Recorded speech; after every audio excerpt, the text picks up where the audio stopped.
ठीक है, स्टार्ट करते हैं फिर। देखो जी, तो आप लोगों को ये तो पता चल गया कि आप लोगों की ग्रेड 11 की एक्स्ट्रा क्लासेस लगेंगी 21 जून तक, है ना। तो अब 21 जून तक आपको पर सब्जेक्ट 12 लेक्चर्स आपको मिलेंगे, है ना। 12 लेक्चर्स आपके फिजिक्स के होंगे, 12 लेक्चर तुम्हारे केमिस्ट्री के होंगे, 12 लेक्चर तुम्हारे मैथ्स के होंगे, ठीक है।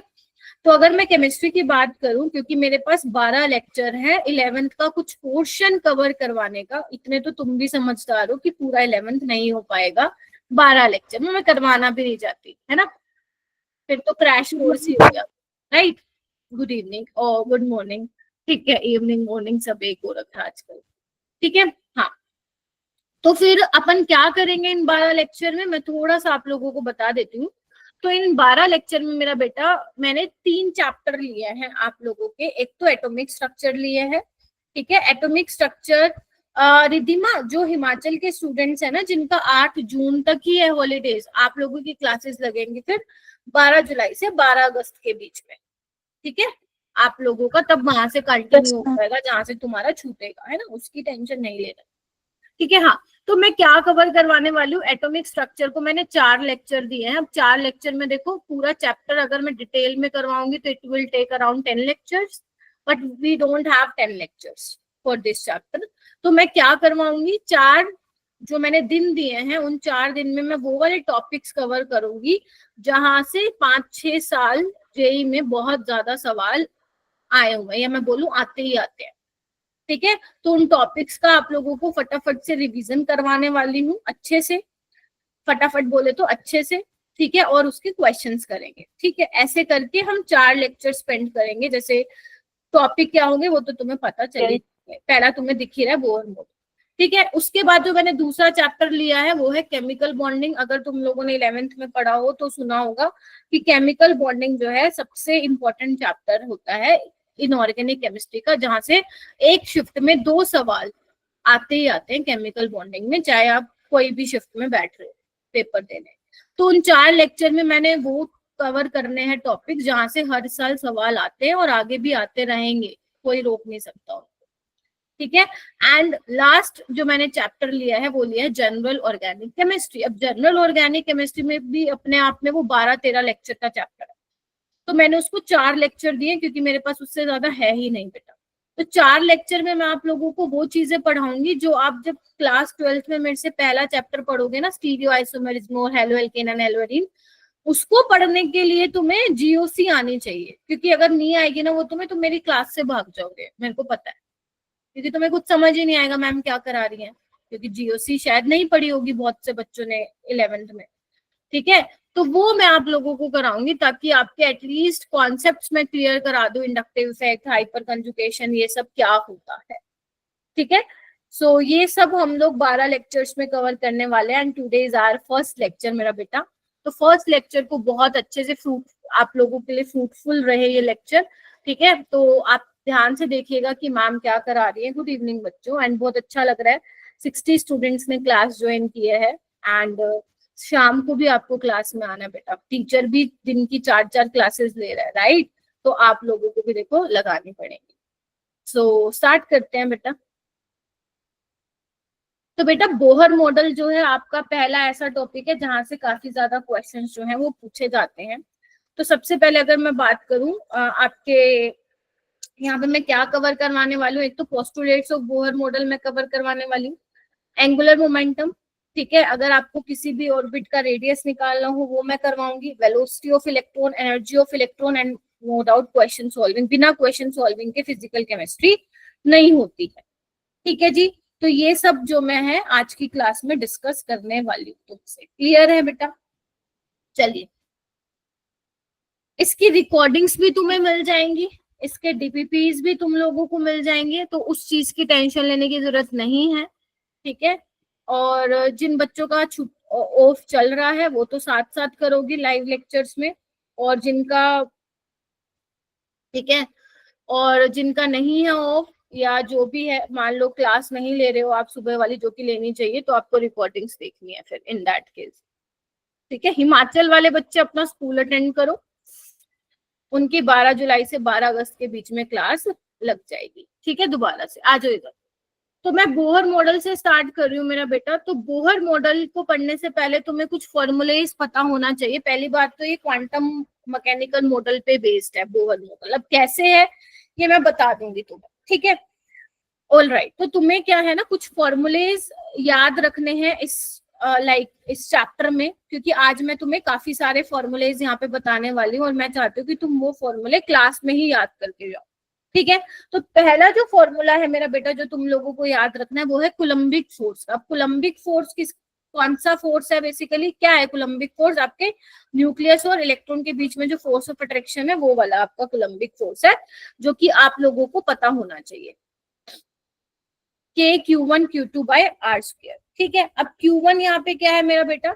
यहाँ पे Q1 क्या है? टोटल पॉजिटिव चार्ज है किस पे? न्यूक्लियस पे। अगर मान लो आपके पास नंबर ऑफ प्रोटॉन Z है, या Z आपका एटॉमिक नंबर जो कि नंबर ऑफ प्रोटॉन है, और एक प्रोटॉन पे चार्ज क्या है? E है, तो टोटल पॉजिटिव चार्ज कितना हो जाएगा?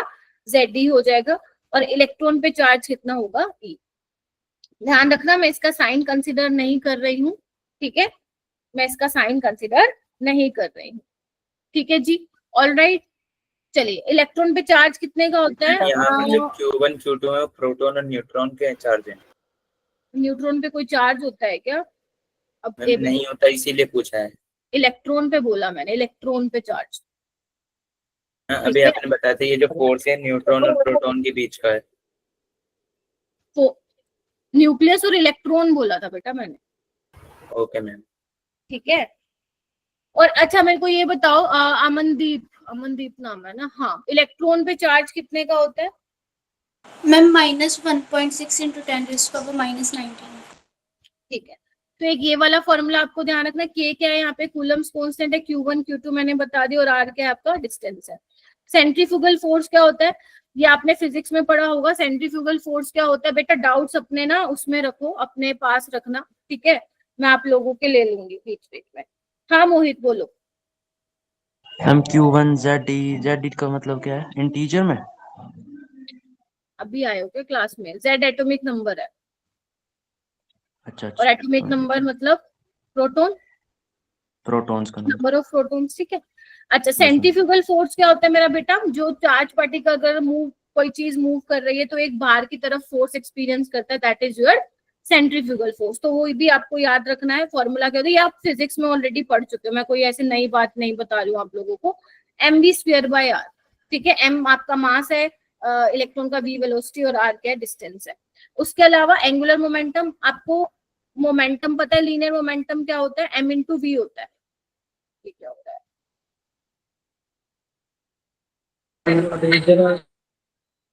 अरे ये क्या हो रहा है? पेन क्यों नहीं चल रहा? नीचे लिख दो, ठीक है, ये आपको मालूम है। लीनियर मोमेंटम क्या होता है आपका? मास इंटू वेलोसिटी का प्रोडक्ट। अगर कोई चीज घूम रही है, अब क्योंकि हम देखेंगे भाई साहब इलेक्ट्रॉन घूम रहे हैं, तो उस केस में जो एंगुलर मोमेंटम होगा वो क्या होगा तुम्हारा? mv/r होगा। तो ये तीनों फॉर्मूले जल्दी से अपनी नोटबुक में लिख लो, क्योंकि ये हमारे आने वाली क्लासेस में काम आएंगे। ठीक है, जल्दी से लिख लीजिए, लिख लिए और गिव मी थम्स अप बेटा। Ma'am done, ma'am done. ठीक है, बहुत बढ़िया, ठीक है। चलिए, अब इसके बाद हम बात करेंगे इंपॉर्टेंट जो पोस्टुलेट्स हैं इसके कौन कौन से हैं। देखो, पहला पोस्टुलेट क्या है, ये तो रदरफोर्ड ने भी बताया था, ठीक है। अब बोहर मॉडल देखो, आप लोग पढ़ रहे हो तो पक्का पहले वाले मॉडल की कुछ लिमिटेशंस रही होंगी, तभी आप पढ़ाई कर रहे हो, ठीक है। तो रदरफोर्ड का लिमिटेशन था, उसको बोहर मॉडल ने क्या किया था? ओवरकम किया था। बोहर मॉडल रदरफोर्ड के अकॉर्डिंग क्या था? वो एटम की स्टेबिलिटी को एक्सप्लेन नहीं कर पाया था, है ना। उसने ये बोला था कि अगर इलेक्ट्रॉन रिवॉल्व कर रहा है अराउंड द न्यूक्लियस, और चार्ज पार्टिकल जब रिवॉल्व करता है तो वो क्या करता है? कंटिन्यूसली रेडिएशन एनर्जी एमिट करता है, और वो अगर एनर्जी एमिट कर रहा है तो उस हिसाब से तो उसको कहाँ गिर जाना चाहिए? न्यूक्लियस में गिर जाना चाहिए, यस और नो। तो अगर वो न्यूक्लियस में गिर जाना चाहिए तो एटम तो स्टेबल ही नहीं रहेगा। तो बेसिकली स्टेबिलिटी ऑफ एटम के बारे में रदरफोर्ड एक्सप्लेन नहीं कर पाया था, then Bohr model step in, ठीक है। तो उसने बोला था कि नहीं, ऐसा नहीं है, इलेक्ट्रॉन नहीं गिरता है, मैं बताता हूँ क्यों नहीं गिरता, ठीक है। तो इसी को ही मैं अभी स्टार्ट कर रही हूँ आप लोगों को पढ़ाते समय। तो पहली चीज क्या है? Atom has a nucleus. Atom में न्यूक्लियस होता है जहाँ पे सारे क्या होते हैं? बोलो, प्रोटॉन्स और न्यूट्रॉन्स प्रेजेंट होते हैं, ये सबको पता है। जो आपको लग रहा है ना इंपॉर्टेंट पॉइंट्स है वो आप लिखते जाइए। अगर आपको लगता है मैम हम तो सारी चीजें लिखेंगे, तो अगर मेरे बोलते वक्त, क्योंकि नो डाउट मेरा पेस थोड़ा सा ज्यादा ही होगा, ठीक है, अगर आप मान लो मेरे पेस के साथ मैच कर पा रहे हो, साथ साथ लिख भी रहे हो, समझ रहे हो, तो गुड टू गो है। अदरवाइज पीडीएफ आएगा तो आप उसमें से लिख सकते हो, ठीक है। दूसरी चीज अगर मैं बात करूं तो न्यूक्लियस का साइज, तो आप लोगों को पता है जब रदरफोर्ड ने डिस्कवरी की थी कि न्यूक्लियस भाई साहब प्रेजेंट है एटम में, तो न्यूक्लियस का साइज क्या है, बहुत छोटा है, और वो कहाँ पे प्रेजेंट है, at the centre of atom में प्रेजेंट है, ठीक है। सेकेंड पोस्टुलेट क्या है कि जो नेगेटिवली चार्ज इलेक्ट्रॉन है वो क्या कर रहा है, रिवॉल्व कर रहा है, बोलो, around the nucleus in a circular path, ठीक है। अच्छा जी, अब बात ये आती है, रदरफोर्ड ने कहा था भाई गिर जाएगा, लेकिन हमें भी पता है नहीं गिरता है, पता है ना। तो बोहर ने क्या कहा कि वो नहीं गिरता। क्यों नहीं गिरता, देखो यहाँ पे दो तरह के फोर्स का हम अब करेंगे जो रोल पिक्चर में आएंगे। एक तो आपका अट्रैक्शन, कुलम्बिक फोर्स, इलेक्ट्रोस्टैटिक फोर्स, जो कि न्यूक्लियस और इलेक्ट्रॉन के बीच में लग रहा है, because nucleus is a positively charge, electron is a negatively charge. तो न्यूक्लियस और इलेक्ट्रॉन के बीच में फोर्स ऑफ अट्रैक्शन, एक तो वो वाला फोर्स हो गया, और एक कौन सा फोर्स जो होगा, वो जो बेसिकली चक्कर काट रहा है।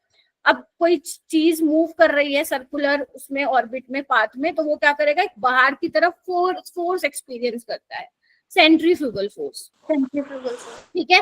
तो अगर मान लो मेरा बेटा आपके सेंट्रीफ्यूगल फोर्स और कुलम्बिक फोर्स, जब कुलम्बिक फोर्स और सेंट्रीफ्यूगल फोर्स बराबर हो जाता है ना, एक दूसरे को बैलेंस कर लेते हैं, तो उस टाइम पे इलेक्ट्रॉन क्या है आपका, न्यूक्लियस में नहीं गिरता, ठीक है। आपने वो वाले झूले खाए होंगे ना, गो मैरी राउंड वाले, खाते हो ना वो घूमने वाले, ठीक है।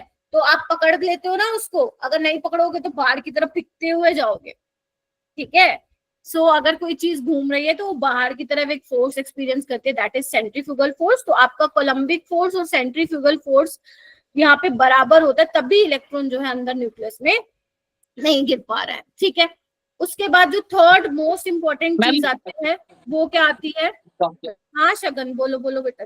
मैम सेंट्रीपिटल फोर्स बताइयो। सेंट्रीपिटल फोर्स नहीं पढ़ना, वो आप फिजिक्स में पढ़ोगे, आपको सेंट्रीफ्यूगल फोर्स और कोलम्बिक फोर्स का ही ध्यान रखना है, ठीक है। यहाँ पे मैं सेंट्रीपिटल फोर्स की जगह कोलम्बिक फोर्स नाम ले रही हूँ, getting my point, yes. Third postulate पे आते हैं हम।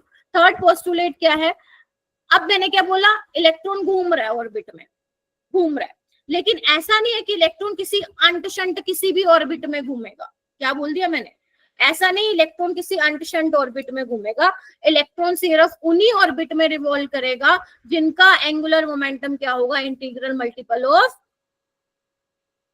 h/2π होगा, ठीक है।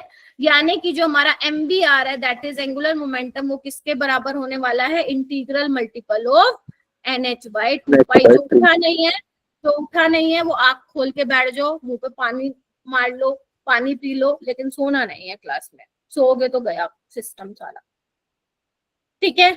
तो N क्या है यहाँ पे, N क्या है मेरा बेटा, N यहाँ पे ऑर्बिट नंबर है, ऑर्बिट नंबर, जैसे 1 2 3, ऐसा नहीं तुम अंट शंट कोई भी N का नंबर ले लोगे, 1 2 3 अप टू सोन इन्फिनिटी तक।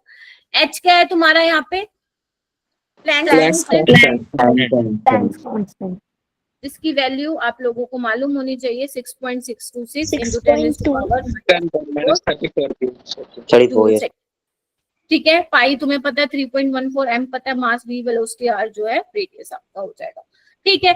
अब यहाँ पे बेटा जो n की वैल्यू है वो ऐसे नहीं है कि कुछ भी वैल्यूज तुम n की दे दोगे, कुछ स्पेसिफिक वैल्यूज, ठीक है। जैसे तुम पढ़ते थे ना लोअर क्लासेस में KLMN n = 1 2 3, ठीक है।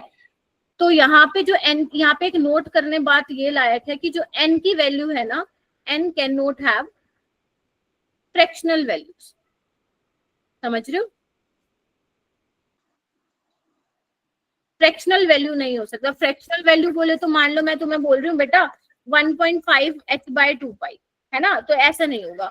मान लो मैं बोल रही हूँ 2.25 h/2π, तो फ्रैक्शनल वैल्यूज नहीं होगी। या तो इलेक्ट्रॉन जिन ऑर्बिट में घूम रहा है उनका एंगुलर मोमेंटम क्या क्या हो सकता है, या मान लो हो सकता है h/2π हो, है ना, हो सकता है 2h/2π हो, है ना, हो सकता है 3h/2π हो, ये हो सकता है, फ्रैक्शनल में नहीं हो सकता। तो पहली चीज ये लिख ली तुम लोगों ने। Yes ma'am. Yes ma'am. ठीक है, यस मैम। बहुत बढ़िया। फिर उसके बाद वो कह रहे हैं, मैं जैसे बोल लूं जिस ऑर्बिट में इलेक्ट्रॉन रिवॉल्व कर रहे हैं, ठीक है, तो यहाँ पे उस ऑर्बिट्स को क्या नाम दिया हुआ है, n0 नहीं होगा, n0 मत लेना, 1 से स्टार्ट होगा बेटा। स्टेशनरी ऑर्बिट उसको नाम दिया गया है। क्या नाम दिया गया है? स्टेशनरी ऑर्बिट को क्या दिया हुआ है? नाम दिया हुआ है। Stationery orbit. All right. अब और क्या क्या बातें तुम्हें याद रखनी है? एक तो मेरा बेटा, अगर मान लो n इज इक्वल टू 1 है तो हम उसको बोलते हैं वो ग्राउंड स्टेट है। ठीक है जी, ये तुम्हें पता होनी चाहिए कुछ चीजें, ताकि क्वेश्चन में तुम्हें प्रॉब्लम ना आए। अगर मैं बोल रही हूँ n इज इक्वल टू 2 है तो उसका मतलब होगा फर्स्ट एक्साइटेड स्टेट। देखो ग्राउंड स्टेट से ऊपर वाले जो भी लेवल्स हैं वो एक्साइटेड स्टेट्स में आएंगे। अगर n इज इक्वल टू 2 बोल रही तो वो क्या होगा? First excited state. अगर n इज इक्वल टू 3 बोल रही तो वो क्या होगा? सेकंड। ठीक है, इस तरीके से सिलसिला चलता जाएगा। ठीक है जी, चलता जाएगा सिलसिला। बताओ एक बार। Yes ma'am. Yes ma'am. Yes ma'am. बहुत बढ़िया। ठीक है, अब मैंने तुम्हें आज की क्लास का पहला फॉर्मूला बता दिया। कौन से वाला? ये आपकी क्लास का आज का पहला फॉर्मूला है। किसका फॉर्मूला है ये?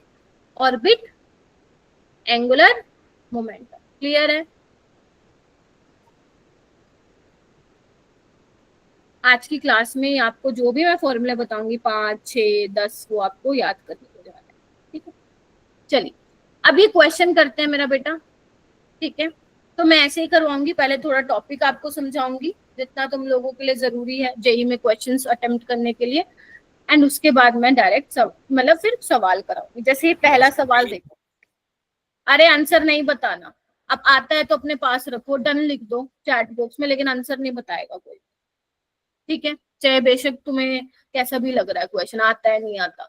According to Bohr theory, angular momentum of an electron in fifth orbit, यानी कि n इज इक्वल टू क्या है मेरा बेटा? 5। तो आपको ये देखना है कि फॉर्मूला कौन सा लगाना है। तो एंगुलर मोमेंटम का फॉर्मूला क्या है? mvr is equal to nh/2π। ठीक है, तो h अब आपको क्या दिया हुआ है? n5 दिया हुआ है, तो 5h/2π, यानी कि किसके बराबर आ जाएगा? 2.5h/5। तो आंसर क्या आ जाएगा? ये आ जाएगा। नहीं, मैं पोल नहीं कर रही हूँ, और बोलो। ठीक है, क्योंकि यहाँ पे पोल करवाया तो बहुत टाइम चला जाएगा। ठीक है, और मेरे को अच्छा खासी चीजें कवर करवानी। शाम वाले लेक्चर में करूंगी, आज पेपर डिस्कशन, तब पोल करूंगी, फिर देना आंसर। मैम जी फॉर्मूले में कौन सी टर्म कांस्टेंट रहेगी?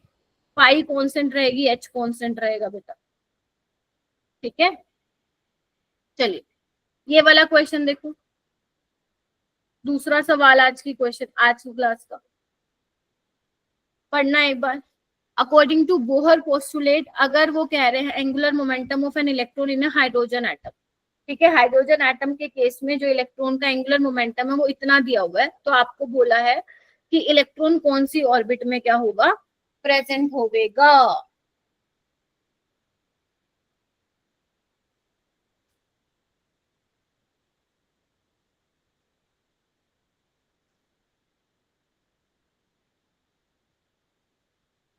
करोगे? कैसे करोगे? करो।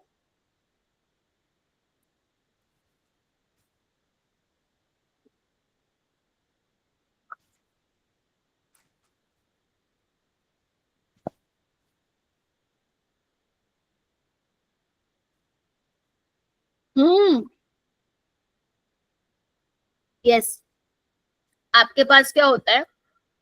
mvr is equal to nh/2π। अब इलेक्ट्रॉन कौन सी ऑर्बिट में है, तो we have to find out the value of n, right. ये आपको ऑलरेडी दे रखी है, 4.22 इंटू 10⁻⁻34 जूल सेकेंड। n हमें नहीं मालूम है, h अभी बताया मैंने, प्लैंक्स कांस्टेंट की value 6.626 into 10⁻⁻34 joule second, 2 into 3.14। ठीक है, अब इसको थोड़ा सा अप्रोक्सीमेशन लेके काटा पीटी करते हैं, क्योंकि हमें उसमें भी आंसर चल जाएगा, मिल जाएगा, तो अप्रोक्सीमेशन। तो ये आप मान लो 2 पे काट दो इसको। ठीक है, 6 के आसपास, और ये 2 से यहाँ पे 2 गया, ये ऑलरेडी कैंसिल हो चुका है, तो n की जो वैल्यू है 4 के आसपास यहाँ पे आपको देखने को मिलेगी। तो आपको पता ही है कौन सी शेल हो जाएगी वो, KLMN बोलो। Ma'am n shell. Ma'am n shell. Shell. ठीक है, D N option। हो जाएगी। कर लोगे ये सवाल ऐसा? Yes ma'am. ठीक है, ऑलराइट।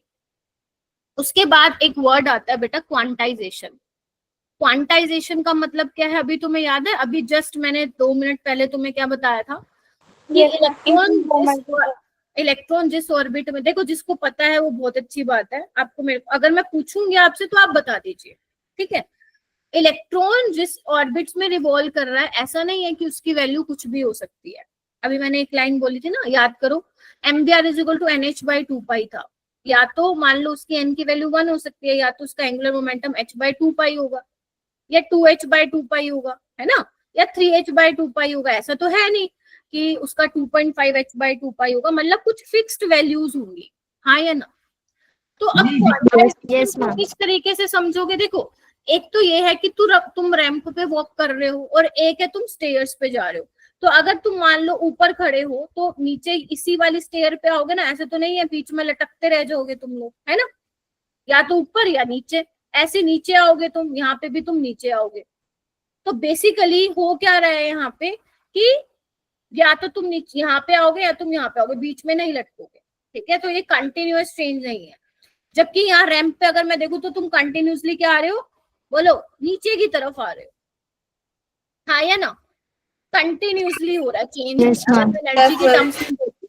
एनर्जी की टर्म्स में बोलूं तो यहाँ पे रैंप वाले केस में कंटिन्यूअस चेंज हो रहा है एनर्जी में। जबकि अगर मैं स्टेयर वाला केस लूं तो वहां पे क्या हो रहा है, डिसकंटिन्यूसली चेंज हो रहा है, डिसकंटिन्यूअस चेंज हो रहा है।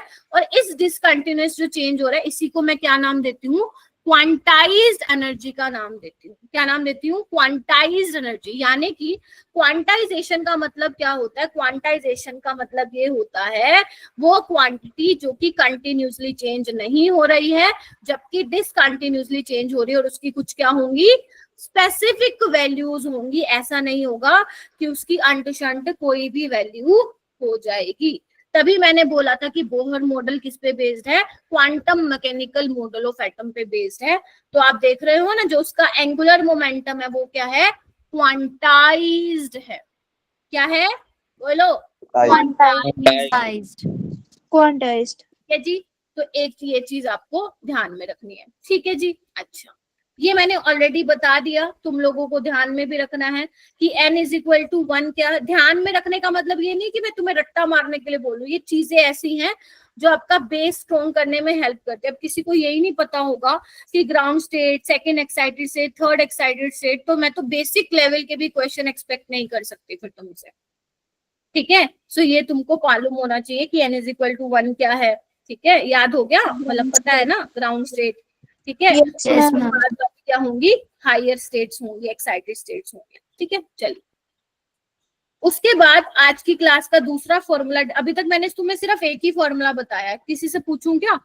आप मुझे, कौन बताएगा? प्रतिभा, आप बताओ मेरे को। प्रतिभा, मैंने कौन सा फॉर्मूला बताया आपको? मैम ऑर्बिट एंगुलर मोमेंटम का फॉर्मूला बताया है। MVR is equal to NH/2π। अच्छा गुरविंदर, ऑर्बिट या ऑर्बिटल एंगुलर मोमेंटम का? मैम ऑर्बिट ही है। हाँ, ऑर्बिटल मत बोल देना, उसको काटा लग जाएगा, ठीक है। ऑर्बिटल एंगुलर मोमेंटम का तो दूसरा सवाल होता है जब हम जाएंगे ना जो हाइजेनबर्ग था, आगे जाके बताऊंगी, उसने ऑर्बिट का कॉन्सेप्ट रिप्लेस कर दिया था बाय ऑर्बिटल। तो ऑर्बिटल कोई भी नहीं बोलेगा, ऑर्बिट की बात कर रही थी मैं, ठीक है। चलिए, अब मान लो मेरा बेटा, मान लो लेट्स से इलेक्ट्रॉन तुम्हारा दूसरी ऑर्बिट में है, ठीक है। तो तुम्हें क्या करना है, न्यूक्लियस और जो सेकंड ऑर्बिट में इलेक्ट्रॉन है उसके बीच का डिस्टेंस, रेडियस फाइंड आउट करना है। तो करना पड़ेगा, है ना जी। अब कैसे करेंगे, आओ वो देखते हैं। तो अब मैं क्या करूंगी मेरा बेटा, यहाँ पे, हाँ गुरविंदर, गलती से हो गया। तो बेटा देखो, अब एक चीज आती है कि मैं तुम्हें डायरेक्ट फॉर्मूला बता दूं, है ना। तो जहां जहां मुझे लगेगा ना तुम्हें डायरेक्ट फॉर्मूला बता दूं तो मैं वहां वहां फॉर्मूला बताऊंगी, बट रेडियस वाले केस में कोई नहीं बेटा, कोई नहीं प्रतिभा, इट्स ओके मेरा बेटा। आ गया ना समझ मेरे बताने के बाद, वो ठीक है। Yes ma'am. हाँ बस इतना मेरे लिए बहुत है ना। गलतियां तो होंगी, बिना गलतियों के कैसे सीखोगे, तो डोंट बी सॉरी, है ना। चलिए, हाँ तो मैं क्या कह रही थी कि रेडियस वाला फॉर्मूला मैं तुम्हें बताऊंगी कि कैसे आया, क्योंकि एक बार क्या हुआ था पेपर में, डेरिवेशन के बीच से सवाल पूछ लिया गया था। तो अब डेरिवेशन के बीच से सवाल पूछ लिया गया और जो बच्चा फॉर्मूला करके गया था वो तो गया काम से, हाँ या ना। तो मैं तुम्हें एक आसान तरीके से बता देती हूँ कि फॉर्मूले को डिराइव कैसे करना है, क्योंकि तुम्हें स्कूल का तो पेपर देना नहीं है जहाँ पे तुम्हें स्टेप वाइज नंबर लेने हैं, हमें जेई के पेपर में बैठना है। तो उसमें जो हमारे लिए आसान चीज होगी हम वो सीखेंगे। ऑलराइट, तो चलिए स्टार्ट करते हैं फिर। देखो आप लोगों को अभी मैंने बताया कि कुलम्बिक फोर्स किसके बराबर होता है, आपका सेंट्रीफ्यूगल फोर्स के बराबर होता है। और कुलम्बिक फोर्स मेरे पास क्या था, K Q1 Q2 bye R ये पता है तुमको, Coulomb's constant Q1 Q2 R पता है, और ये किसके इक्वल है, mv स्क्वायर बाय R के इक्वल है ना। अब Q1 को मैं क्या लिख दूं, ZD लिख दूं, अभी मैंने बताया भी था, ठीक है, बाय R स्क्वायर, और mv square by R square, बोलो mv स्क्वायर बाय R। अब तुम्हें क्या करना है मेरा बेटा, तुम्हें ना दोनों साइड m से मल्टीप्लाई कर देना है।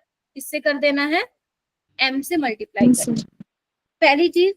दूसरी चीज, ये जो R स्क्वायर है उसको ऊपर ले जाओ, क्रॉस मल्टीप्लाई कर दो और R को वहां ले जाओ। तो मैं लिख देती हूँ क्या बनेगा, तो देखना क्या बनेगा बेटा, m k z e square R is equal to m square v square R square, बोलो हाँ या ना। Yes ma'am. बहुत ही बढ़िया। अभी मैंने तुम्हें बताया कि MVR क्या होता है, NH बाय 2 पाई होता है। MVR क्या होता है, NH बाय 2 पाई। तो देखना क्या होगा, इसको ऐसे लिख दूं, NH बाय 2 पाई का whole square. Yes ma'am. Yes ma'am. बढ़िया, सही चल रहा है यहाँ तक। आइए अब क्या इसको ओपन कर दूं, m के z e square R n square h square by 4 pi square, ठीक है। मुझे क्या चाहिए, R चाहिए ना, रेडियस निकालनी है ना मुझे, तो चलो फिर R को मैं अलग कर देती हूँ। तो n square h square by 4 pi square m के z e स्क्वायर, बोलो हाँ के ना। Yes ma'am. Yes ma'am. Yes ma'am. तो यहाँ से सवाल पूछा गया था, तभी मैंने ये डिराइव करवाया। और अगर मान लो ये तुम भूल भी जाओ तो तुम्हें कितना टाइम लगेगा बेटा इसको करने में, 1 मिनट से भी कम का टाइम लगेगा, ठीक है। बस ये चीज ध्यान रखना, और ये ध्यान रखना कि m से मैम ने मल्टीप्लाई किया था, बाकी तुम कर लोगे, है तो। अच्छा, अब ये देख लेते हैं इनमें से कौन कौन सी वैल्यू है, ऐसी कांस्टेंट है जिसकी वैल्यू हमें पता रहेगी। जैसे h की वैल्यू मुझे पता है, देखो मैं एरो लगा रही हूँ, ध्यान से देखो, h की वैल्यू मुझे पता है ना, प्लैंक्स कांस्टेंट की। पाई की वैल्यू पता है, मास ऑफ इलेक्ट्रॉन की वैल्यू पता है, कूलम्ब कांस्टेंट की वैल्यू भी पता होगी। और आपका Z तो क्या है हमें नहीं पता, एटॉमिक नंबर हो सकता है, किसी हीलियम के लिए पूछ रखो, लिथियम के लिए पूछ रखो। और जो चार्ज है वो भी हमें मालूम है, हाँ या ना। तो क्या नहीं मालूम है तुमको, तुम्हें n का नहीं पता, तुम्हें Z का नहीं मालूम मैम। जब तुम ये सारी वैल्यूज पुट करोगे ना जो तुम्हें पता है, तो एक फॉर्मूला निकल के आता है। तो अगर तुम्हें किसी भी nth ऑर्बिट के लिए रेडियस निकालना है तो उसका फॉर्मूला मेरे बच्चे याद रखेंगे, 0.529 into n square by Z Armstrong.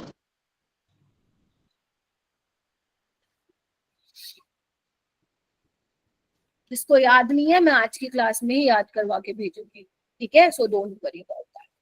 तो क्या बोल दिया मैंने, बहुत इंपॉर्टेंट चीज बोल दी।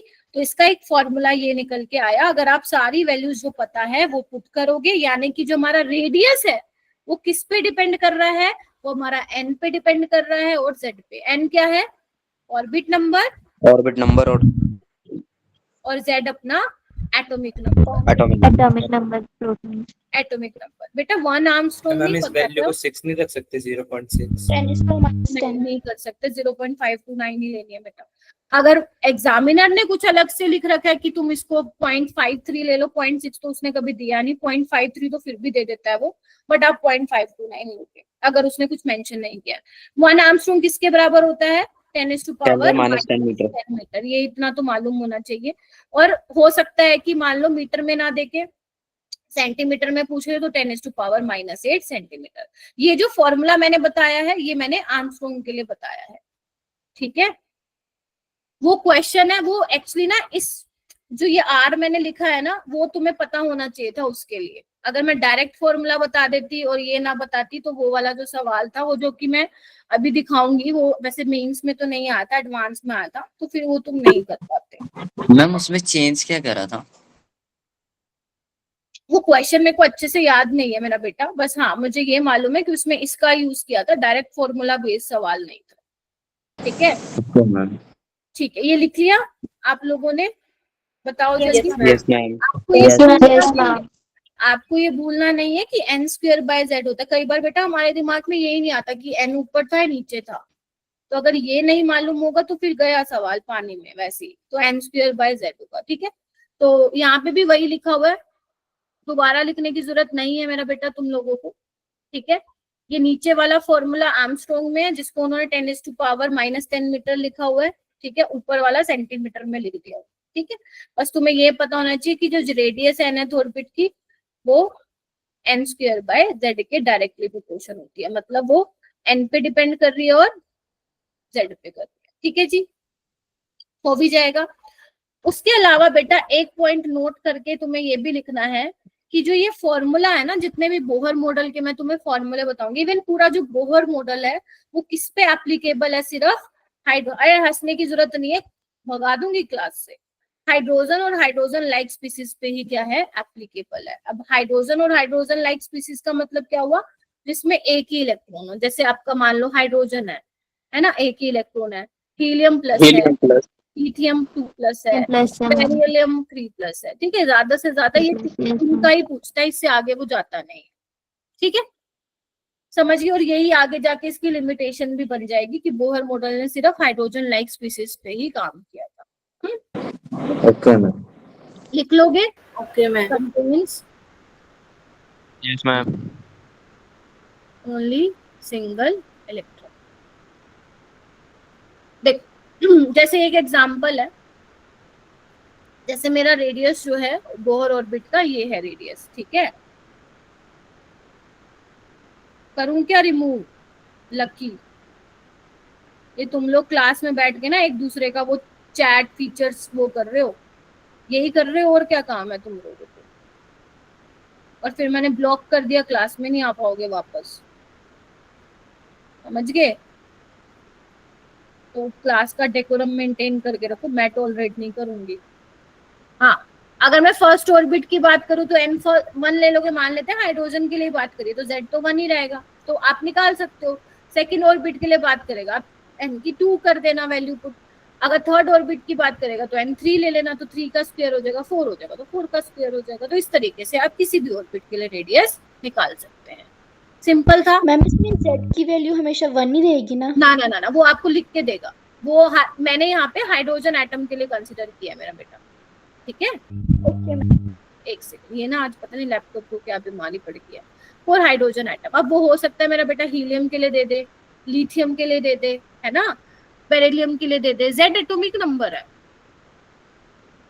अब एटॉमिक नंबर किसी को नहीं पता तो चाटा खाओगे। अगर मैं पूछूं बेरिलियम का एटॉमिक नंबर क्या होता है तो मत बोल देना 6 होता है, उतने ही चाटे आएंगे फिर। 4। हाँ शुक्र है, भाई पता है। चलिए आइए क्वेश्चन करते हैं। पहले हम करते हैं जेई 2020 का सवाल, फिर 2 25 में आए थे और 1 23 में था, ठीक है। चलिए आइए, तो सबसे पहले ये वाला क्वेश्चन करते हैं, ध्यान से पढ़ोगे सारे बच्चे। डिफरेंस बिटवीन रेडियाई ऑफ, ध्यान से पढ़ना, मुश्किल नहीं है। Difference between radii of third and fourth orbit इतना दिया हुआ है। लिथियम, देखो अब लिथियम आ गया है ना, हाइड्रोजन नहीं दिया, ठीक है। तो यानी कि आपको मैंने अभी रेडियस का ये फॉर्मूला बताया है ना, बोलो। तो अब यहाँ पे दो ऑर्बिट के डिफरेंस की बात कर रहे हैं, तो मेरे को क्या लिखना पड़ेगा? R4 - R3 0.529/z, n4 का स्क्वायर माइनस n3 स्क्वायर, जिसका हो गया, बहुत अच्छी बात है, यही लिखूंगी मैं, है ना। और हीलियम के लिए भी यही लिखूंगी, R4 - R3 0.529/z, n4 square minus n3 square, बोलो क्या कहते हो? राइट।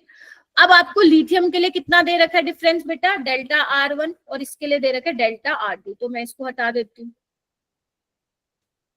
ऑल राइट, 0.529 से 0.529 कट जाएगा, है? बोलो। और एटॉमिक नंबर कितना आ जाएगा बताओ? लिथियम का कितना होता है? 3, तो 1/3, और हीलियम का होता है 2, ठीक है। तो अब एक बात बताओ, N4 का मतलब क्या है? N की वैल्यू 4, यानी कि 16 माइनस 9। सेम हीलियम के लिए भी वही हो जाएगा, 16 माइनस 9, तो बेसिकली ये भी कैंसिल आउट होने वाला आगे जाके। Yes ma'am. है ना? चलिए, तो यानी कि सब कैंसिल हो गया, तो रेशियो क्या आ गया? 2:3।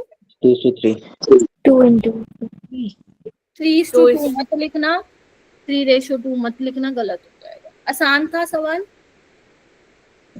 Yes ma'am. Yes ma'am. ठीक है, ये इस तरीके से करेंगे। ठीक है, आ जाओ। अब एक बार ये तुम ट्राई करो, है ना? ये हो जाएगा तुमसे, एक बार तुम ये ट्राई करो, और जिसका हो जाए वो प्लीज डन लिख देना। मैम 2:3 क्यों नहीं लिखा बेटा? यही तो लिखा है, 1/3 है ना, और ये 1/2 है, तो 2:3 होगा ना, 3:2 नहीं होगा। करना बेटा ये वाला सवाल।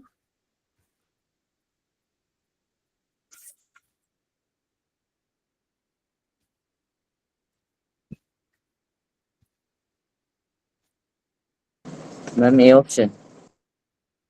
ए option. No ma'am. Ma'am incorrect बताना है, ये तो होएगा ही नहीं, दूसरा भी नहीं होगा। जब हो जाए डन लिख देना। ये देखो, पावन आंसर नहीं देना बेटा। Ma'am done. Ma'am done. I'm done. बढ़िया। डन। इनकरेक्ट बताना है, सी आ रहा है क्या? देखो, यस मैम, सी है। Yes ma'am. आप सबसे पहले तुम 6th ऑर्बिट का निकालो, तो वो क्या होगा? 0.529, n स्क्वायर बोले तो 36, हाइड्रोजन के लिए Z1, 4 के लिए क्या होगा? 0.529 इंटू 4 का स्क्वायर, यानी कि 16, तो यानी कि R6/R4 क्या आ जाएगा? 36/16, बोलो। ठीक है, तो ये 4/9 का, तो ये तो 9/4 आ रहा है, ठीक है, जबकि ये क्या कह रहा है? 3 टाइम्स लार्जर होगा, ये तो गलत हो गया ना, तो आपसे गलत ही पूछा था। बाकी ठीक है, ए ठीक है, बी ठीक है, डी भी ठीक है। आपसे इनकरेक्ट पूछा था, तो आपकी ये तो 25 का ये भी आया था ये भी आया था, अप्रैल शिफ्ट में आया था बेटा। मैम, फ्री का नंबर है तो। हाँ, ठीक है, यस। देखो, मैं तुम्हें थोड़ा सा बता देती हूँ, जैसे तुम लोगों की 10 शिफ्ट होती है, ठीक है, तो मान लो हो सकता है किन्हीं शिफ्टों में, जैसे एक ये क्वेश्चन था और एक ये था, अब ये वाले 2 क्वेश्चन बहुत ही ज्यादा आसान थे, तो हो सकता है जो किसी और दूसरी शिफ्ट में बैठा हो उसका कोई डिफिकल्ट सवाल बन गया हो एटॉमिक स्ट्रक्चर से। आप समझ रहे हो मैं क्या कह रही हूँ? लेकिन इसका मतलब ये नहीं है कि वो बोलेगा कि मेरे तो शिफ्ट में आसान आया था, तेरे शिफ्ट में मुश्किल आया था, तो वो क्या नॉर्मलाइज कर देते हैं। अगर मान लो किसी का एटॉमिक स्ट्रक्चर से मुश्किल सवाल आ रहा है ना किसी शिफ्ट में, तो वो किसी दूसरे चैप्टर से उसके शिफ्ट में आसान क्वेश्चन डाल देगा। आप समझ रहे हो ना मेरी बात, मैं क्या कह रही हूँ? Yes ma'am. ये होता है, तो आप ये नहीं सोचना हर एक ये। हाँ, कई बार होता है, ये देखा गया है कि जैसे अभी अप्रैल शिफ्ट है, उससे पहले भी जो शिफ्ट हुई है, एनालिसिस करने के बाद ये पता चलता है कि कुछ शिफ्ट कंपैरेटिवली डिफिकल्ट है, कुछ कंपैरेटिवली आसान है, ऐसा भी बोला जाता है। बट लेकिन जो वो कट ऑफ निकालते हैं ना, वो नॉर्मलाइज करके निकालते हैं। तो अगर किसी का मान लो डिफिकल्ट शिफ्ट भी आ जाता है, तो ऑब्वियस ही बात है, फिर उसको उस हिसाब से उसका क्या हो जाएगा? कम हो जाएगी कट ऑफ। अब जिसका आसान आया है वो कट ऑफ ज्यादा हो जाएगी। और ये देखा गया है कि जो जनवरी वाला है ना, जनवरी शिफ्ट वाले जो पेपर होते हैं वो कंपैरेटिवली आसान होते हैं as compare to April. Reason इसके पीछे ये है क्योंकि जो जनवरी वाला पेपर होता है वो कम बच्चे देते हैं, क्योंकि आप लोगों के प्री बोर्ड्स होते हैं, फिर बोर्ड्स होते हैं, तो बच्चा घबराहट के मारे पेपर ही नहीं देता है जनवरी वाला। आप समझ रहे हो? और अवंती का ये रिकॉर्ड रहा है, जो जनवरी में बैठता है ना पेपर देने, मोस्टली उनका जनवरी अटेम्प्ट में ही निकल जाता है। और मान लो जो थोड़े बहुत मार्जिन से भी रह जाते हैं वो फिर अप्रैल में अपनी कमी पूरी कर लेते हैं। लेकिन मैं तो सबको बोलूंगी ये, अब जैसे तुम मेरी क्लास में भी 73 बच्चे आ रहे हो, ठीक है, आगे जाके इतने आते हो नहीं आते हो, लेकिन अभी तुम मुझे सुन रहे हो तो ये ध्यान रखना, जनवरी वाला तो हर एक बच्चा देगा पेपर, ठीक है, हर एक बच्चा देगा जनवरी वाला अटेम्प्ट। चलिए आइए ये वाला क्वेश्चन करो बेटा।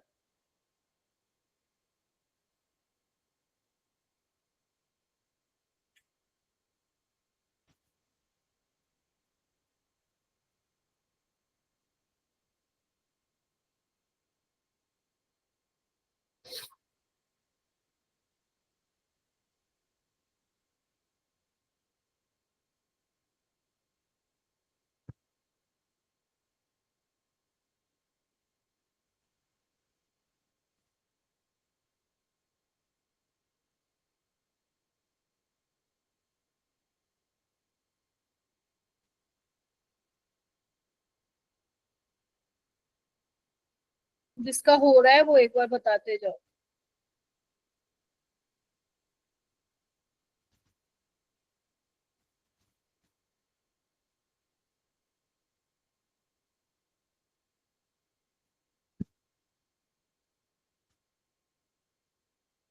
हो गया?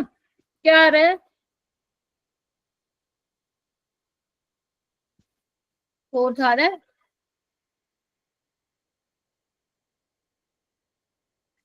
फॉर्मूला क्या बताया था?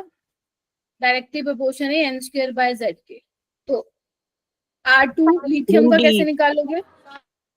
डी आ रहा है, तो लिथियम के लिए क्या हो जाएगा? N square by z. N क्या है? 2, यानी कि 4 का 2 का स्क्वायर 4। एटॉमिक नंबर लिथियम के लिए 3, ठीक है। बेरिलियम के लिए क्या हो जाएगा? थर्ड ऑर्बिट के लिए 3 का स्क्वायर 9 और एटॉमिक नंबर हो जाएगा 4। तो ये कितना आ जाएगा? और R2 आपको दे ही रखा है, सेकेंड ऑर्बिट लिथियम के लिए x है, और ये कितना है हमें निकालना है, तो ये क्या हो जाएगा? 16/27। तो R3 निकल के आ जाएगा 27x/16, ठीक है।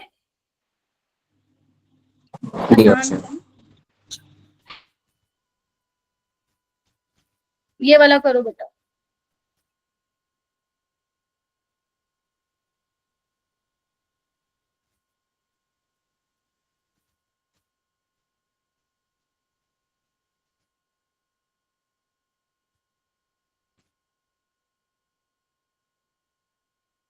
शाम को पेपर डिस्कशन में मिलेंगे, है ना, कोई मिस नहीं करेगा। आज है ना मेरी क्लास? Yes ma'am.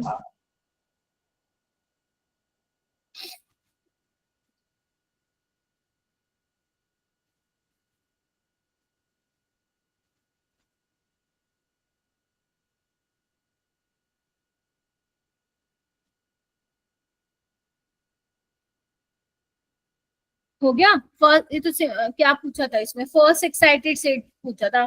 तो फर्स्ट एक्साइटेड स्टेट के लिए n की वैल्यू 2 हो जाएगी और z की वैल्यू 2 हो जाएगी। हो जाएगी। तो बेसिकली क्या होता है? 0.529, n स्क्वायर बोले तो 4, z बोले तो 2, और radius of first stationery state के लिए बोला उसने a0 है, ठीक है। तो पॉइंट देख लो, मैं पूरा बता देती हूँ।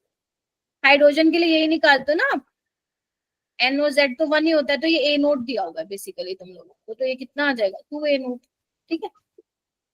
Yes ma'am. फिर भी किसी को अगर बेटा प्रॉब्लम आ रही है क्वेश्चन सोल्व करने में तो प्लीज बता देना, अपने मन में नहीं रखना, क्योंकि अगर अब अभी अपने मन में रखोगे फिर आगे मैं नहीं करवाऊंगी ये वाला, फिर आगे मैं क्रैश कोर्स में लूंगी ये चैप्टर। आप समझ रहे हैं ना मेरी बात? तो प्लीज अभी करते जाओ, जो हमें टाइम मिला है इसको बहुत अच्छे से हमें यूटिलाइज करना है। और ना जैसे तुम क्लास के बाद जाओगे ना केमिस्ट्री की क्लास से, तो आज लिखना कि हमने ये 6-7 फॉर्मूलेज याद कर लिए, तुम्हें कॉन्फिडेंस मिलेगा। चलिए नेक्स्ट हम आते हैं वेलोसिटी पे। अब देखो रेडियस निकल गया। अभी तक मैंने तुम्हें 2 फॉर्मूले बताए हैं। पहला फॉर्मूला मैंने बताया है, पहला तुम्हें मैंने बताया है ऑर्बिट एंगुलर मोमेंटम का, जो कि क्या था? mvr = nh/2 क्या तुम सबको ये पता है ना? n क्या है, h क्या है, 2 पाई, ये सब पता है ना? m क्या है, v क्या आ रहा है, ये पता होना चाहिए। सेकंड मैंने बताया है radius of nth orbit, Armstrong में दिखाया मैंने 0.529 n² z एंड 4, ठीक है। तो ये अभी तक मैंने 2 बताए हैं। अब हम चलते हैं वेलोसिटी पे। वेलोसिटी में मैं इसको डिराइव नहीं करके बताऊंगी, हाँ, लेकिन आपको बता दूंगी कि वेलोसिटी आई कैसे। तो मेरा बेटा देखो, आपको पता है कूलम्बिक फोर्स सेंट्रीफ्यूगल फोर्स के बराबर होता है, और हमें ये भी पता है जो हमारे पास ऑर्बिट एंगुलर मोमेंटम होता है वो ये होता है, ठीक है। तुम्हें क्या चाहिए, वेलोसिटी चाहिए ना इलेक्ट्रॉन की, तो v को अलग ले लो, तो क्या हो जाएगा NH/2πmr। बोलो हाँ या ना। यस हाँ? मैम। अब जो ये r की वैल्यू है ना, ये कौन सी वाली पुट करोगे, ये देखो ये वाली मैंने लिखवाई थी ना, कहाँ गई, ये वाली, ठीक है। ये r की वैल्यू जब तुम उसमें पुट करोगे ना इस वाले फॉर्मूले में, तो तुम्हारा जो वेलोसिटी निकल के आएगा इलेक्ट्रॉन का, वो क्या निकल के आएगा 2.188। तुम्हें डिराइव नहीं करनी है, इंटू 10⁻⁶ Z/n मीटर पर सेकेंड।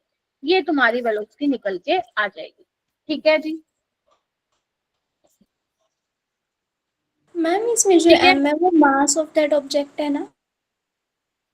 इलेक्ट्रॉन की बात कर रहे हैं ना, तो यहाँ पे वो मास ऑफ इलेक्ट्रॉन है 9.1 इंटू 10⁻⁻31 kg, ओके ठीक है। मैम ये Z/n है ना? हाँ जी, Z/n। तो यानी कि जो वेलोसिटी है वो किस पे डिपेंड कर रही है बेटा, Z/n पे। और Z क्या है, Z तुम्हारा एटॉमिक नंबर है, एटॉमिक नंबर, और n क्या है तुम्हारा नंबर ऑफ ऑर्बिट। नंबर। या शेल नंबर भी बोल सकते, ठीक है। हो जाएगा, यानी कि एक तीसरा फॉर्मूला मैंने तुम्हें और बता दिया। 3 फॉर्मूले हो गए अभी तक आज की क्लास के, हाँ चलिए, यस मैम। ठीक है जी। चलिए एक ही सवाल करिए, ये वैसे तो एडवांस में पूछा गया था बहुत पहले, बट रिसेंट ये जेई मेंस में पूछा था। इसको ट्राई करो सॉल्व करने का, जिसका हो जाए मुझे बोल देना, हो गया।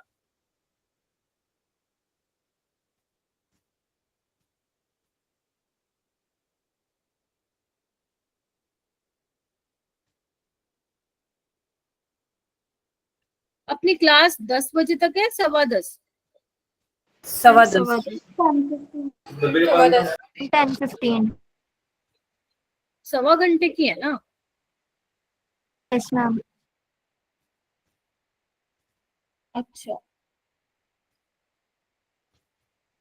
नहीं फिर तो 10 बजे तक होगा ना।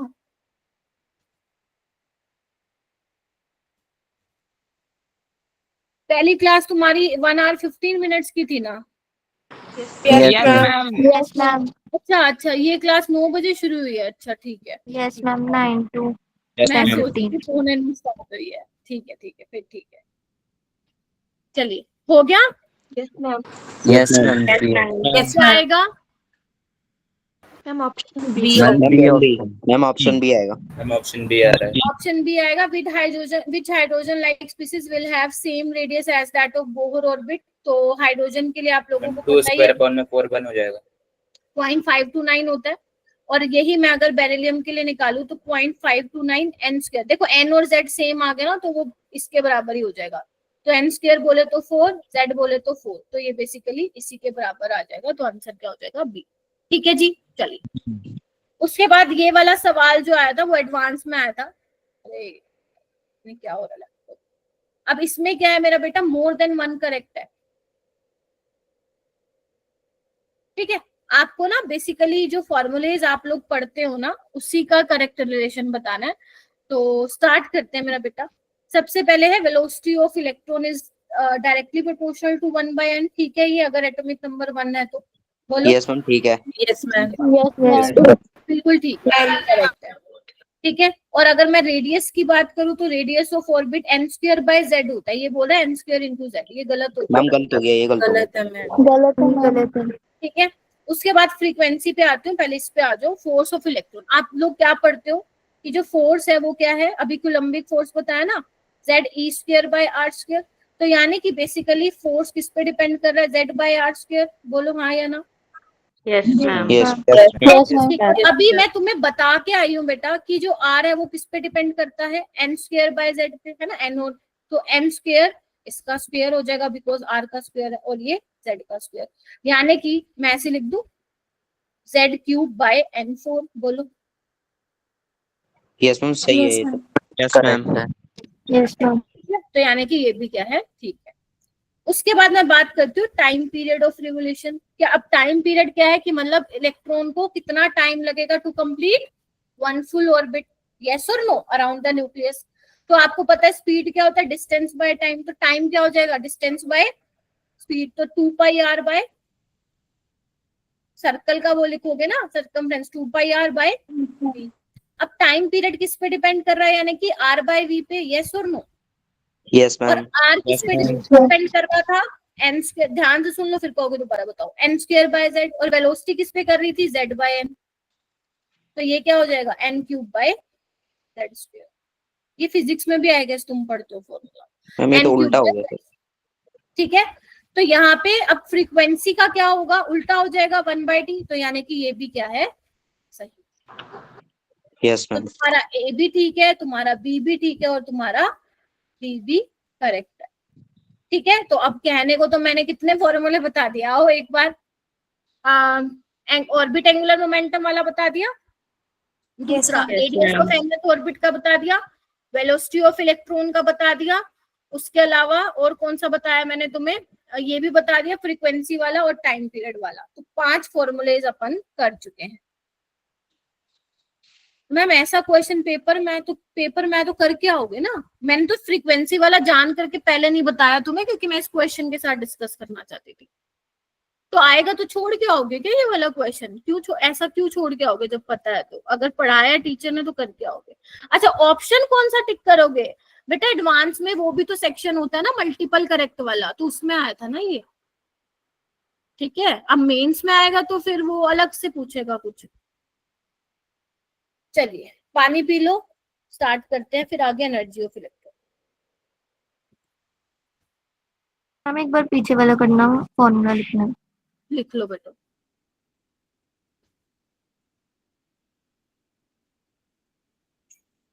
लिख लिया,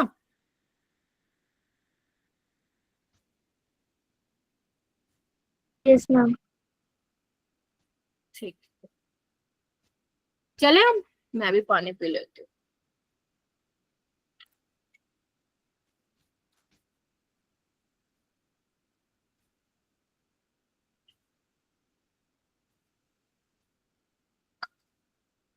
चलिए ओके, अब हम क्या करेंगे मेरा बेटा, मैंने रेडियस का पता लगा लिया, ऑर्बिट का किसी भी, मैंने वेलोसिटी का पता लगा लिया। अब मुझे ये पता लगाना है कि अगर इलेक्ट्रॉन किसी ऑर्बिट में है तो उसका एनर्जी क्या होगा, समझ रहे हो, उसका एनर्जी क्या होगा। तो अगर मैं मेरा बेटा टोटल एनर्जी की बात करूं, तो यहाँ पे हम कौन सी 2 एनर्जीज कंसिडर करके चलेंगे मेनली, काइनेटिक एनर्जी और पोटेंशियल एनर्जी, यस और नो। ठीक है, अब मैंने तुम्हें ये बताया था, ध्यान, सारे फॉर्मूले ना इसी से डिराइव हो रहे हैं। कोलम्बिक फोर्स बराबर है सेंट्रीफ्यूगल फोर्स के, है ना। तो अभी भी मैं ये लिख, अब तुम्हें क्या करना है, दोनों में लेफ्ट हैंड साइड और राइट हैंड साइड क्या करना है, हाफ से मल्टीप्लाई करना है। किससे करना है, हाफ से मल्टीप्लाई करना है। आर का स्क्वायर आएगा ना। अच्छा हाँ, यस मैम। अब एक आर से एक आर काट दो, ठीक है। अब हाफ mv स्क्वायर क्या होता है मेरा बेटा, काइनेटिक एनर्जी, बराबर आया kZe स्क्वायर बाय 2r के। आ गया, बोलो हाँ या ना। Yes ma'am. Yes ma'am. वैसे ये फिजिक्स में ज्यादा पूछा जाता है, फिजिक्स में तो डायरेक्ट आता है कि डिस्टेंस के साथ क्या रिलेशन है, बट ये मैं इसलिए करा रही हूँ ताकि तुम्हें पता चले, जो वो टोटल एनर्जी वाला फॉर्मूला लिखूंगी वो आया कहाँ से, सिर्फ इसीलिए करवा रही हूँ। ठीक है, पोटेंशियल एनर्जी का फॉर्मूला तुम पढ़ते हो फिजिक्स में, उसमें माइनस के साइन के साथ आएगा, kZe स्क्वायर बाय r होता है। मालूम है कि नहीं मालूम है, नहीं मालूम है तो पढ़ लेना भाई फिजिक्स में। ठीक है, तो एनर्जी का फॉर्मूला क्या बन गया मेरा बेटा, मेरा ना लैपटॉप पता नहीं क्या हो रहा है, तो टोटल एनर्जी का फॉर्मूला क्या हो जाएगा, kinetic energy plus potential energy, और माइनस में निकल के आएगी वो minus kZe square by 2r। यही आएगा ना जब तुम ऐड करोगे दोनों को, बोलो हाँ के ना। Yes ma'am. Yes ma'am. तो अब मेरे को ना सोच समझ के बताओ, देखो मेरे पास k मुझे पता होगा, z मुझे नहीं पता है, एक मिनट रुको, है ना, एटॉमिक नंबर हो सकता है क्या दे दे वो, ई हमें पता है, 2 तो ठीक है कांस्टेंट है। आर क्या हो जाएगा, अब आर वही से उठा के आओगे, याद है मैंने रेडियस में लिखवाया था वो लंबा चौड़ा n स्क्वायर h स्क्वायर वाला, Yes, वो ma'am. Yes, अगर ma'am. तुम आर की वैल्यू यहाँ पे लिख दोगे तो जो तुम्हारा टोटल एनर्जी है, बुक्स में ना टोटल एनर्जी की बजाय एनर्जी भी लिखा होता है, तो कंफ्यूज मत होना। तो माइनस में क्या निकल के आएंगी बेटा, वैल्यूज जो तुम्हें पता है वो सारी पुट करने के बाद जो एनर्जी निकल के आएगी वो निकल के आएगी -13.6 z square by n square electron volt पर एटम।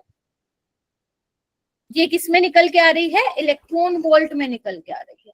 अब तुम एक जूल वाली भी याद कर लो, जूल वाली कितनी होती है, -2.18 into 10⁻⁻18 z square by n square पर एटम।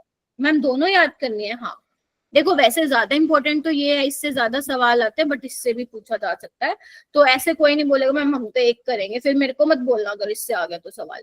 तो आपको ये दोनों ही फॉर्मूले क्या करने हैं, ठीक है गुरविंदर। अब Z क्या है यहाँ पे, 5 नंबर। और N क्या है, ऑर्बिट। ऑर्बिट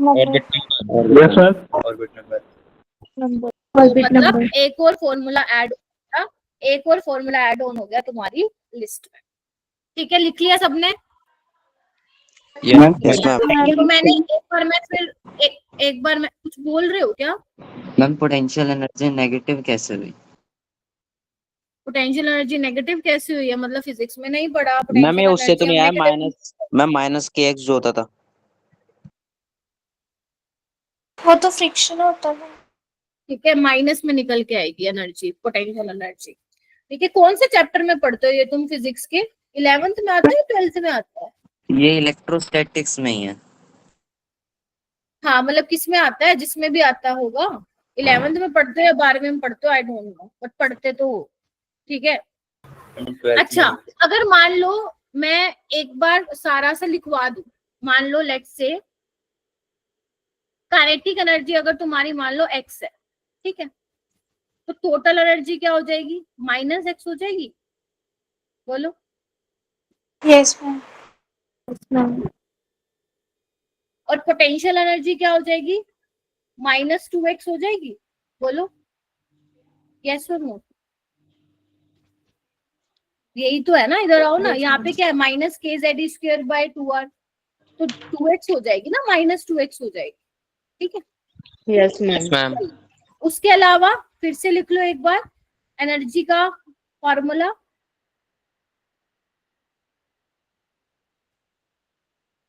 ठीक है अब इसमें इंपॉर्टेंट चीज क्या है वो सुनो।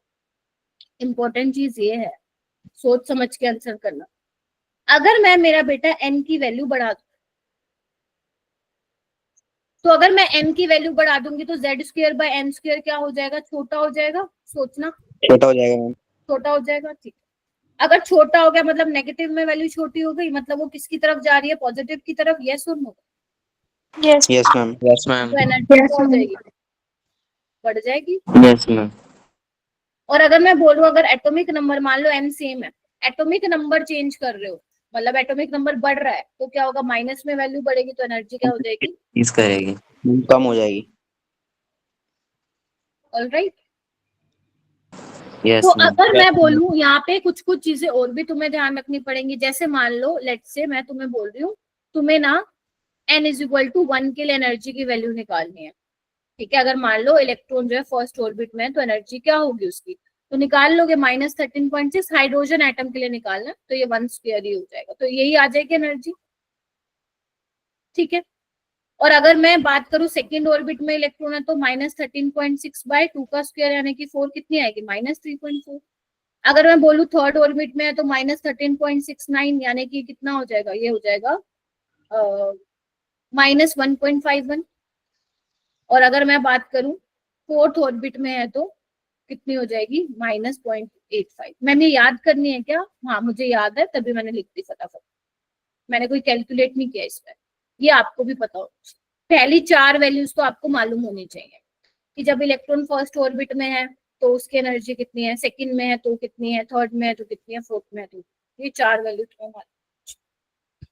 ठीक है, अब तुम देख रहे हो ऐसा नहीं अंट शंट कोई भी एनर्जी की वैल्यू है, कैन यू ऑब्जर्व दैट, कुछ स्पेसिफिक वैल्यूज है एनर्जी की, तभी बोला जाता है कि जो एनर्जी है वो क्या है, बोलो, क्वांटाइज्ड, क्वांटाइज्ड है। क्वांटाइज्ड है, कुछ स्पेसिफिक वैल्यूज है। ठीक है, हो जाएगा। Yes ma'am. ये लिखने की जरूरत नहीं है, मैंने ऑलरेडी ये लिखवा दिया। देखो ये फिजिक्स में आता है तुम लोगों का, केमिस्ट्री में नहीं आता, कि आपसे पूछ लेते हैं कि काइनेटिक एनर्जी और डिस्टेंस के बीच में क्या रिलेशन है, पोटेंशियल एनर्जी के बीच में क्या रिलेशन है। ये फिजिक्स में पूछा जाता है, केमिस्ट्री में ज्यादा पूछा जाता है, क्योंकि फिजिक्स का टॉपिक है ये। ठीक है, ये आपको करना है एनर्जी वाला। ठीक है, अब आते हैं हम नेक्स्ट वाले पार्ट पे। देखो बेटा, अगर मैं तुम्हें बोल रही हूँ, मान लो ये मैंने शेल्स बना दी, ठीक है, ये मैंने शेल्स बना दी। अब देखो, अगर इलेक्ट्रॉन n1 में भी हो सकता है, 2 में भी हो सकता है, ये तुम्हारे शेल है ऑर्बिट नंबर, है ना। अगर मैं बोलूं मेरा बेटा, अगर तुम्हारा इलेक्ट्रॉन जो है दूसरी वाली ऑर्बिट में है ना, उसको पहले वाली ऑर्बिट में जाना है। ठीक है, उसको पहले वाली ऑर्बिट में जाना। ध्यान रखना, जब भी इलेक्ट्रॉन इनर ऑर्बिट से आउटर ऑर्बिट में जाता है तो वो एनर्जी एब्जॉर्ब करता है, उसको एनर्जी चाहिए होगी, जितनी एनर्जी चाहिए होगी जाने के लिए उतनी अगर वो एब्जॉर्ब कर लेगा तो हायर स्टेट में चला जाएगा। ठीक है, अगर उसको वापस जिस स्टेट से आया था उसी स्टेट में जाना है तो उतनी एनर्जी उसको क्या करनी पड़ेगी, रिलीज करनी पड़ेगी, एमिट करनी पड़ेगी। ठीक है, तो अगर मान लो लेट से कि अगर मेरा electron n is equal to 2 orbit में है और वो फर्स्ट में जा रहा है, तो अगर मुझे एनर्जी डिफरेंस निकालना हो बिटवीन 2 एनर्जी लेवल के बीच में, तो उसके लिए जो फॉर्मूला आप लोगों को ध्यान में रखना है वो ये होगा। ये तो सबको पता था, -13.6 z²/n²। अब क्योंकि बात हो रही है 2 एनर्जी लेवल के डिफरेंस के बीच में, तो En2 - En1 -13.6 z² ये 1/n2² - 1/n1²। और n2 क्या है मेरा बेटा, हायर ऑर्बिट है, या तुम बोल दो हायर स्टेट है, और n1 क्या है, ध्यान रखना ग्राउंड स्टेट नहीं है। जब 1 लिखा होगा तो ग्राउंड स्टेट कंसीडर करना है, तो ये लोअर स्टेट है। ऑलराइट, अगर तुम बाहर माइनस लगा रहे हो ना मेरा बेटा, इधर आओ, बाहर माइनस लगा रहे हो तो अंदर क्या होगा, 1/n2² - 1/n², क्योंकि ये देखो नेगेटिव में आएगा और चेंज पॉजिटिव में होता है ना। तो अगर तुम बाहर पॉजिटिव लगा रहे हो, मान लो यहाँ पे तुम पॉजिटिव लगा रहे हो, तो अंदर क्या होगा फिर 1/n1² माइनस, बोलो 1/n2²। याद हो गया, याद हो भी गया। मैम नेगेटिव लगाने पे हायर माइनस लोअर होगा। हाँ, अरे क्या बोल रहा हूँ मैं, माइनस का अगर बाहर लगा रहा हो तो यहाँ पे n2 लेना पड़ेगा ना तुम्हें, तो जब n1² - तो ma'am n2 higher minus lower होगा ना, नेगेटिव में आएगा। यस, तुम चीजों को पता है कॉम्प्लिकेटेड कर देते हो, बताने के बाद समझ गया मैम ऐसे भी कर सकते हैं ना, मैम वैसे भी कर सकते हैं ना।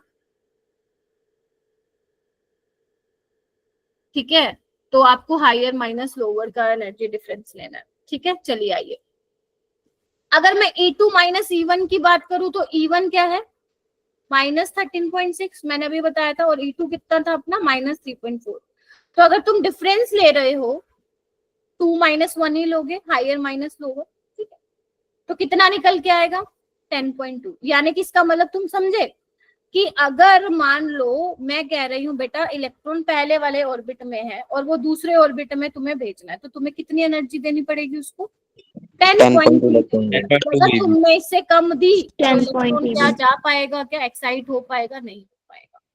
तो अगर इससे कम की अगर तुमने इससे कम की एनर्जी दी तो नहीं हो पाएगा काम। तो इसीलिए आपको 10.2 तो देनी ही पड़ेगी एनर्जी, अगर आप चाहते हो 1 से 2 में हो। ऐसे आप निकाल सकते हो, 3 - 2 का निकाल लो, ये निकाल लो। ये मैं क्यों बता रही हूँ, क्योंकि इससे तुम्हें ये पता चल रहा है कि मैम जैसे जैसे मैं डिफरेंस निकाल रही हूँ बिटवीन 2 ऑर्बिट्स का, तो जो मेरा गैप है, जो मेरा बेसिकली डिफरेंस है, वो देख रहे हो धीरे धीरे क्या हो रहा है, कम होता जा रहा है, देख रहे हो। Yes ma'am. ठीक है, इसके बीच मेरा गैप कम होता जा रहा है, मतलब स्पेसिंग क्या होती जाएगी, कम होती जाएगी, देखो मान लो पहली और दूसरी ऑर्बिट में इतना स्पेस है ना, फिर जैसे जैसे आप निकालते जाओगे स्पेस कम होता जाएगा, बोलो इस तरीके से पढ़ते हो आप, है ना, राइट। तो ये आप लोगों को मालूम होना चाहिए, ठीक है। E2 माइनस E1 ग्रेटर, रट्टा नहीं मारना, ये तो तुम निकाल सकते हो, E2 minus E1 greater than E3 minus E2। लिख लिया सभी ने? Yes ma'am. चलिए बधाई मैम हो। जैसे जैसे हम बाहर जाते आ रहे हैं मतलब कम एनर्जी लग रही है हमें। नहीं, जैसे आप 5 6 नहीं बोलोगे, गैप जो है डिफरेंस बिटवीन टू ऑर्बिट, वो गैप आपका कम हो रहा है, ठीक है। अगर मैं सिर्फ इस फॉर्मूले की बात करूं, यहाँ पे अगर n बढ़ रहा है, n बढ़ रहा है मतलब क्या मतलब है, मैं न्यूक्लियस से दूर जा रही हूँ ना, यस मैम। जैसे दूर जा रही हूँ तो मेरी एनर्जी बढ़ रही है, और आप देख भी रहे हो बढ़ रही है, ठीक है। मतलब मैं और कैसे लैंग्वेज में बोल सकती हूँ कि जितना ज्यादा n की वैल्यू कम है, अगर मान लो इलेक्ट्रॉन लोअर ऑर्बिट में है तो एनर्जी नेगेटिव में आएगी सबसे ज्यादा, है ना। तो जितनी एनर्जी ज्यादा नेगेटिव में है उसका मतलब क्या होगा कि जो इलेक्ट्रॉन है वो न्यूक्लियस से टाइटली बाउंड है, यस और नो। लेकिन जैसे ma'am. जैसे जैसे जैसे दूर जाते जा रहे हो तुम, ऑर्बिट नंबर बढ़ता जा रहा है, मतलब न्यूक्लियस से दूर जाते जा रहे हो, तो आपका एनर्जी बढ़ता जा रहा है। और अगर मान लो मैं इन्फिनिटी ले लूं तो आपका क्या आ जाएगा, एनर्जी जीरो आ जाएगा, बिकॉज 1/n², यानी कि 1/∞ क्या हो जाएगा, फिर जीरो हो जाएगा, ठीक है। ऐसे कंक्लूड तुम कर सकते हो। चलो अब ये सवाल करके दिखाओ मेरा बेटा।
हो भी क्या?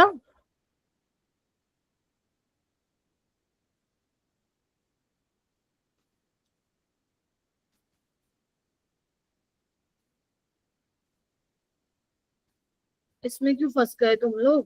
फर्स्ट फोर ऑर्बिट की तो दे ही रखी है एनर्जी, आपको निकालनी है first excited. 54 EV। First excited state मतलब N2 और Z4 हो जाएगा, हाइड्रोजन हीलियम लिथियम बेरिलियम, तो निकाल लो ना, Z² N², तो कितना आ जाएगा? आपको मैग्नीट्यूड लेना है, मतलब नेगेटिव साइन कंसिडर मत करना, तो यहाँ पे कर लोगे। मैम एनर्जी डिफरेंस के बाद से मैम आंसर क्या है? रिपीट अच्छा कर ठीक दो। है 54। 54। हाँ फिर बॉक्स बोलो बेटा। मैम वो आंसर ही बता रहा था। अच्छा, मैम आप एनर्जी डिफरेंस से एक बार रिपीट कर दोगे? लेफ्ट हो गए थे क्या क्लास से? मैम वो थोड़ा सा नेटवर्क फ्लक्चुएशन। हाँ, अब इसकी भरपाई भी मेरे को करनी पड़ेगी, आओ इधर। मैं कह रही हूँ जब भी तुम्हें दो एनर्जी लेवल की मैम बीच में यहाँ तक हो गया था। हो गया, फिर कौन सा बताना है? मैम इसके बाद जो करवाया। इसके बाद तो मैंने सवाल करवाया है। Okay ma'am. पढ़ लिया है तुमने सारा, ये वाला सवाल करो।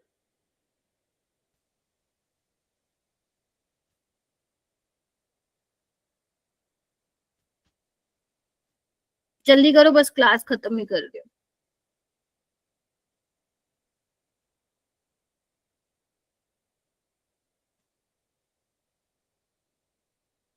मस्ती नहीं करनी है आपको, ये पूरा टाइम यूटिलाइज करना है बेटा, छुट्टियों वाला, स्पेशली दिल्ली और पंजाब वाले जो बच्चे हैं, और हिमाचल वाले जिनका 8 दिन का ऑफ है।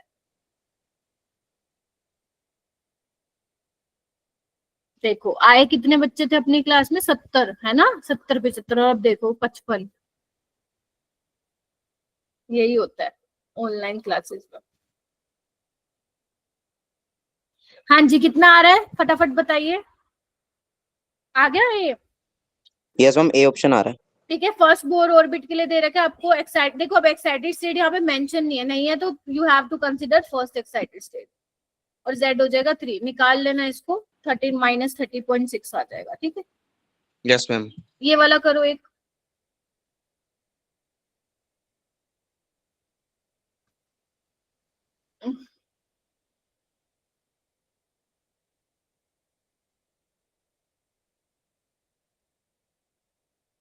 हो गया मैम, ऑप्शन 3। Ma'am option 3। ठीक है, आसान है, इसमें आपको देखो ये ध्यान रखना Option पॉजिटिव three में तो में। नहीं होगी, और मैंने आपको बताया भी था, याद रखो, -13.6 -3.4 -1.51 और -0.85, तो यानी कि आंसर आ जाएगा आपका।